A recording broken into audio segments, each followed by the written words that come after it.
नमस्कार, news top 9 मध्ये आपल्या सगळ्यांचं स्वागत। मी निखिला। मनोज जरांगे पाटील यांचा मोर्चा मुंबईकडे निघालेला आहे। या मोर्चा संदर्भातल्या महत्त्वाच्या बातम्या आपण पाहूया। मनोज जरांगेंचा पायी मोर्चा लोणावळ्यामधून नवी मुंबईच्या दिशेने रवाना। जरांगे पाटलांचा आज वाशीमध्ये मुक्काम।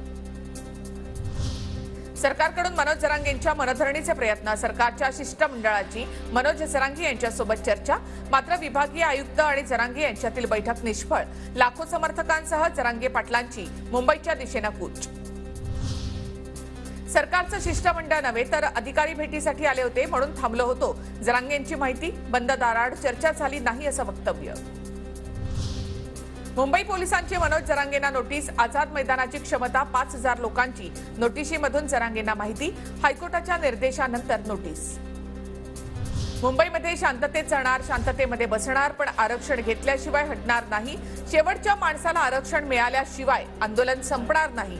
लोणावळ्याच्या सभेमध्ये जरांगे पाटलांचा निर्धार। जरांगे यांच्या अधिकाऱ्यांसोबतची बैठक निष्फळ। मी चर्चेसाठी तयार, मुख्यमंत्री आणि दोनही उपमुख्यमंत्र्यांनी तोडगा काढण्यास यावं, जरांगेंकडून स्पष्ट। आजपासून लोक वाढायला सुरुवात होईल। कोणी जाळपोळ उद्रेक करण्याचा प्रयत्न केला तर त्याला पोलिसांच्या ताब्यात द्या।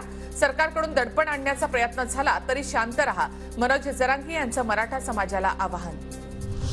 अधिकारी जरांगेंच्या संपर्कात, कुणबी नोंदींसंदर्भात सूचना येत आहेत। मराठा आरक्षण देण्याची सरकारची भूमिका, मुख्यमंत्री शिंदेंची प्रतिक्रिया।